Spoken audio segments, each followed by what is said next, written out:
An ordinary school gym turned into galaxies of wonder for students at Lucedale's L.T. Taylor Intermediate School. Whenever I walked through that door, I just thought, who painted this? The answer to fifth grader Braxton Cooley's question, comic artist Stephen Butler. And then this is a character that I created with some other guys.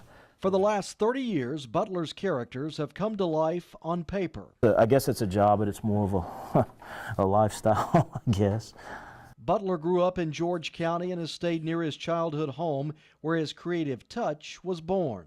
If I wasn't born with it, it came at a very early age, drawing out of my head, making stuff up, using my imagination. From Spider-Man to the X-Men, Butler has drawn them.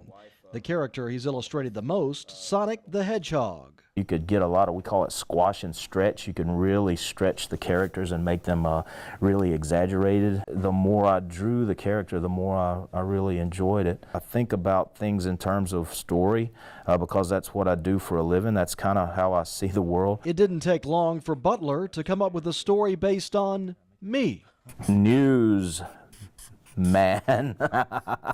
At first I was going to call you the roving reporter, but somehow newsman has more of a comic booky sound to it. In what was a much bigger project than Newsman, Butler transformed the school gym in only 2 days after the school principal planted the galactic idea in his mind. We put that "to boldly go" up there because it seemed like it fit her theme of how she wants this school to be bold. He wants the kids to be bold and that going forward type of mentality. Going forward, Butler plans to keep decorating the school. Along with the gym, he's also taking his paintbrush to the office and cafeteria.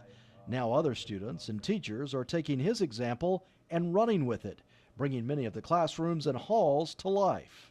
You're walking down the hall and you just look around and it looks really cool. The whole goal of turning the school into a canvas for Butler is to inspire what could be a new generation of artists or whatever the students can dream of.